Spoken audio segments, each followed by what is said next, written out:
Hello everyone. तो revision में आपका फिर से स्वागत है। तो दोस्तों, किसी भी एग्जाम को निकालने के लिए सबसे महत्वपूर्ण होता है उसका सिलेबस, जिसके आधार पर हम एग्जाम की तैयारी कर सकते हैं।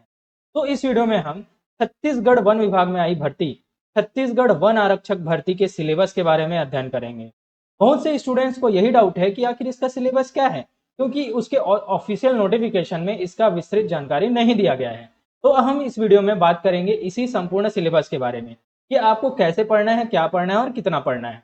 तो दोस्तों, अगर आप मेरे वीडियो पे नए हैं तो पहले जाइए लाइक शेयर एंड सब्सक्राइब कर लीजिए, तभी इसी प्रकार की सभी वीडियोस की नोटिफिकेशन आपको मिल पाएंगी। तो बिना किसी देरी के बढ़ते हैं हमारे आज के टॉपिक वन आरक्षक भर्ती के सिलेबस की ओर। हाँ तो दोस्तों, ये आप सामने स्क्रीन में देख ही पा रहे होंगे कि ये है हमारा फॉरेस्ट गार्ड का ऑफिशियल सिलेबस, जिसमें लिखा है कि एग्जाम आपका 2 घंटे का होगा तथा क्वेश्चन में अंकों की संख्या 100 अंकों की परीक्षा होगी। तथा इसमें देखिए सिलेबस के बारे में बात करते हैं। एक तो होगा सामान्य ज्ञान, है एक तो होगा सामान्य ज्ञान। दूसरा हो गया बुद्धि क्षमता, ठीक है, अर्थात मैं बात करूं रीजनिंग। तीसरा हो गया अंक गणित, अर्थात मैथ्स, ठीक है। इतने प्रश्न पूछे जाएंगे जो कि ऑब्जेक्टिव टाइप के होंगे। तो बस इतना सा लिख कर इसके सिलेबस को खत्म कर दिया गया है। अब बहुत सारे स्टूडेंट्स को यही कंफ्यूजन है कि इतना तो लिख दिया गया है, तो इसके अंतर्गत हम क्या क्या पढ़ें जिसमें हम अपने एग्जाम में अच्छा स्कोर कर सकें। तो मैं इस वीडियो में इसी के बारे में बात करने वाला हूं। तो देखिए दोस्तों, ये डिपेंड करता है आपका सिलेबस कि आपका एग्जाम कौन सा विभाग लेगा। कि अगर आपका एग्जाम सीजी व्यापम लेता है तो आप क्वेश्चन का लेवल को थोड़ा हायर समझिएगा, लेकिन अगर सीजी फॉरेस्ट विभाग लेता है तो थोड़ा सा उतना मॉडरेट में आएगा, उतना टफ नहीं पूछा जाता। तो हमारी तैयारी उसी आधार पर होनी चाहिए। तो हमारी तैयार होगी, हमको एग्जाम में कोई भी क्वेश्चन दे, हमारा ये एक्सक्यूज ना हो कि हमने इसकी ऐसी तैयारी नहीं की थी, कि सिलेबस में ऐसा तो मेंशन नहीं किया था, आउट ऑफ सिलेबस है, ठीक है। तो हमारे ये एक्सक्यूजेस काम नहीं करने वाले, क्योंकि एक्सक्यूजेस कोई नहीं सुनता, हर आदमी रिजल्ट देखता है। तो हमारी तैयारी वैसे ही होनी है। तो देखिए, सबसे पहले बोला है सामान्य ज्ञान, ठीक है। तो सामान्य ज्ञान को हम दो भागों में बांटेंगे, भाग एक तथा भाग दो। तो भाग एक में होगा छत्तीसगढ़ का सामान्य ज्ञान, ठीक है, और भाग दो में होगा इंडिया का सामान्य ज्ञान, अर्थात भारत का सामान्य ज्ञान, ठीक है। तो इसको ले सकते हैं, हम मान सकते हैं इसमें 50 अंक के क्वेश्चन आने हैं ओवरऑल दोनों मिलाकर। अब फिर आता है तर्क शक्ति, रीजनिंग। इसमें से पूछा जा सकता है 25 क्वेश्चन, या इसमें से पूछा जा सकता है 25 क्वेश्चन, ओवरऑल हो गए 100, ठीक है। तो बहुत सारे आप देखेंगे, वेबसाइट वगैरह देखें या फिर बहुत सारे पीडीएफ वगैरह में देखें, तो क्या बोला गया है, हिंदी, इंग्लिश, कंप्यूटर, ठीक है, ये सभी मेंशन किया गया है। लेकिन आप यहाँ पर ऑफिशियल सिलेबस में देख पा रहे होंगे कि इसमें ऐसा कुछ भी मेंशन नहीं है। तो आपको इसी आधार पर तैयारी करनी है जो कि इसका ऑफिशियल नोटिफिकेशन है। लेकिन मैं आपको एडवांस मेथड में कैसे तैयारी करनी है वो भी बताने वाला, कि आपको एडवांस कैसे रहना है, कि कोई भी सिलेबस अगर थोड़ा अपडेट आता है तो आप उसके लिए तैयार तुरंत हो सके, ठीक है। तो देखिए, ये नहीं बोला जा सकता कि 25 नंबर का ही रीजनिंग आएगा या 25 नंबर का ही मैथ्स आएगा। आपका इसका वेटेज 30 का भी कर सकता है, इसको 20 का कर सकता है ना।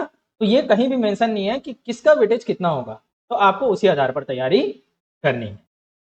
चलो, अब बिना किसी देरी के बढ़ते हैं हमारे सिलेबस की ओर कि कैसा सिलेबस होना है। सामान्य ज्ञान, बुद्धि क्षमता, है ना, मैथ्स, रीजनिंग, इस सभी के आधार पर हम सिलेबस को पढ़ते हैं।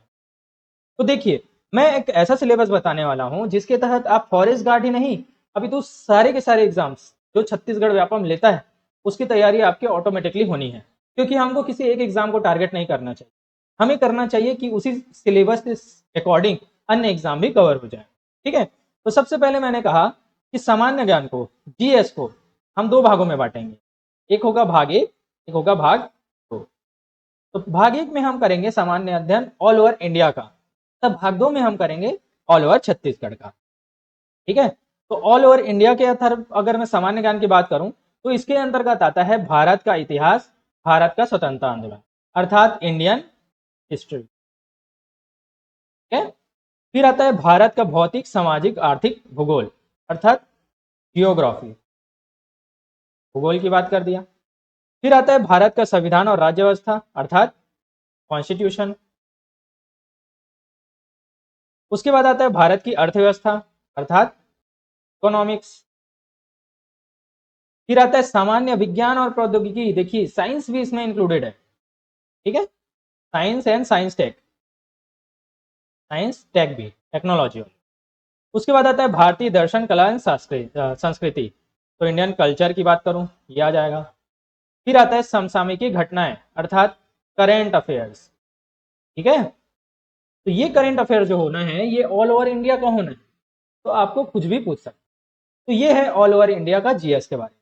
उसके बाद मैं देखूं तो छत्तीसगढ़ का सामान्य ज्ञान आता है, तो छत्तीसगढ़ का सेम वैसे ही देखना है, छत्तीसगढ़ का इतिहास, अब बाकी जो इंडिया था तो अब पूरा छत्तीसगढ़ का कर देना है, तो छत्तीसगढ़ का इतिहास हो जाएगा, छत्तीसगढ़ का भूगोल हो जाएगा, है ना, छत्तीसगढ़ का राजनीतिक परिदृश्य हो जाएगा, देखिए भूगोल हो गया, छत्तीसगढ़ का कला और संस्कृति आ गया, इससे बहुत ज्यादा क्वेश्चन पूछे जाते हैं, छत्तीसगढ़ की जनजातियां आ गई, छत्तीसगढ़ की अर्थव्यवस्था आ गई, छत्तीसगढ़ का प्रशासनिक ढांचा अर्थात पंचायती राज व्यवस्था आ गया, तथा छत्तीसगढ़ का समसामयिकी घटनाएं अर्थात करंट अफेयर्स आ गई, ठीक है, तो इस प्रकार से ये छत्तीसगढ़ का हो गया। तो इसी प्रकार से मैं बोलूं अगर छत्तीसगढ़ तीजी लैंग्वेज, तीजी भाषा से, है ना, जनौला पहेलियां ये सब चीज आती हैं, इससे भी क्वेश्चन आया तो छत्तीसगढ़ के अंतर्गत ही आएगा, आप इसको आउट ऑफ सिलेबस नहीं कंसीडर कर सकते, नहीं आ रहे तो आउट ऑफ सिलेबस है, नहीं, ऐसा कुछ नहीं है, ठीक है, तो आपको इसी आधार पर तैयारी करनी है, क्योंकि ये सिलेबस जो है वो सीजी व्यापम में या सीजी पुलिस की, आप किसी भी एग्जाम की तैयारी करो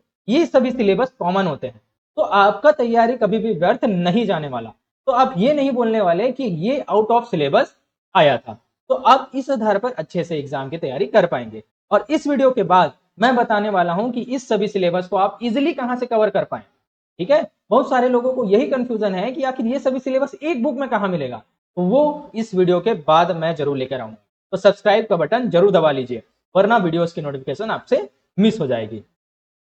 तो आगे देखते हैं, अब बात करते हैं हम मैथ्स की, गणित की, जिसके आधार पर जिसमें लगभग 25 से 30 क्वेश्चन पूछे जा सकते हैं, ठीक है, तो मैथ्स की अगर मैं बात करूं तो इसमें देखिए 5 यूनिट में मैंने बांट दिया है, तो 5 यूनिट के हिसाब से एक होता है एलसीएम एचसीएफ अर्थात महत्तम समापवर्तक लघुत्तम समापवर्तक, औसत से आ जाएगा क्वेश्चन, एवरेज से आ जाएगा, प्रतिशत अर्थात परसेंटेज से क्वेश्चन आते हैं, चाल समय दूरी टाइम डिस्टेंस से क्वेश्चन आते हैं, फिर यूनिट 2 की बात करूं डेसिमल सिस्टम दशमिक प्रणाली से क्वेश्चन आएंगे, मीट्रिक प्रणाली लंबाई क्षेत्रफल आयतन द्रव्यमान के समय के माप इत्यादि से क्वेश्चन आएंगे, है ना, नंबर सिस्टम से क्वेश्चन आते हैं, सम विषम संख्या भाज्य संख्या ये सभी आएंगे, है ना, साधारण भिन्न, है ना, फ्रैक्शन से क्वेश्चन आते हैं, भिन्नों की परस्पर तुलना, दशमलव भिन्नों को साधारण भिन्न में बदलना, स्क्वायर रूट, है ना, ये सभी क्वेश्चन आते हैं, तो ये सभी क्या है मैथ के क्वेश्चन है, जो कि कॉमनली आपको एक ही बुक में मिलने वाले हैं, मैं इसके बारे में इसके बाद जरूर बताऊंगा, जैसे सामान्य ब्याज,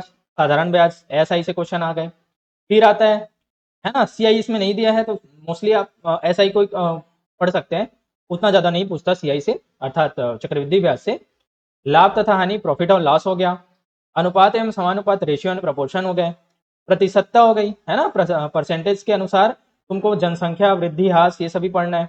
उसके बाद मैं बात करता हूँ यूनिट 4 की, एक होता है ज्योमेट्री, ठीक है, जो कि होता है ज्यामिति, इससे क्वेश्चन बनते हैं, जो कि थोड़ा सा लेवल अप होता है, तथा दूसरा होता है मेंसुरेशन अर्थात होता है क्षेत्रमिति, जैसे घन घनाभ शंकु, बेलन का वक्र पृष्ठ, बेलन का आयतन, है ना, आयत का क्षेत्रफल कितना है, त्रिभुज का क्षेत्रफल कितना है, ये सभी इसी में आते हैं, तो ये सभी क्वेश्चन आपको एग्जाम में देखने को मिलते ही हैं, और ये इतने टफ भी नहीं होते कि आप इसको नहीं बना पाए, तो आप बहुत ही कम दिनों में इसकी तैयारी कर पाएंगे, क्योंकि मैं बता रहा हूँ इसके बाद आपको जरूर इसकी बुक की सारी डिटेलिंग में बताऊंगा कि आपको कहाँ से क्या चीज पढ़ना है। उसके बाद मैं बात करता हूँ तर्क शक्ति की, रीजनिंग की, ठीक है, तो तर्क शक्ति में भी 20 से 25 क्वेश्चन आप देख सकते हैं इसके अंतर्गत आ सकता है, जो कि बहुत ही अच्छा आपका स्कोरिंग सब्जेक्ट है ना, तो इसके अंतर्गत समानता आता है, इक्वलिटी, है ना, श्रृंखला सीरीज, कोडिंग डिकोडिंग, पहेली, दिशा तथा दूरी, खून का रिश्ता अर्थात ब्लड रिलेशन, वर्णमाला आएगा, वेन आरेख है, अंक का गुम हो जाना, है ना, फिर मौखिक तर्क के आधार पर, गैर मौखिक तर्क के आधार पर और वर्गीकरण के आधार पर, ये जो भी सिलेबस जो होते हैं वो सभी एग्जाम के लिए कॉमन है, तो आपको इसको छोड़ना ही क्यों, ना कि ये सिलेबस ऐसा है कि आपको बहुत ज्यादा टाइम टेकिंग है ना, तो आपके लिए बहुत ही अच्छा होगा कि आप इस सिलेबस के अकॉर्डिंग चले। बहुत से लोग क्या कर रहे हैं कि यार जितना आया है उतना ही पढ़े। देखिए छत्तीसगढ़ सब इंस्पेक्टर में 10 दिन पहले सिलेबस जारी किया गया था, ठीक है। तो मोस्टली लोग यही सोच के चल रहे थे कि नॉर्मल सा सिलेबस आएगा, वही वही जो पूछता है वैसे ही आएगा, लेकिन इसमें बहुत सारी चीजें इंक्लूडेड कर दी गई।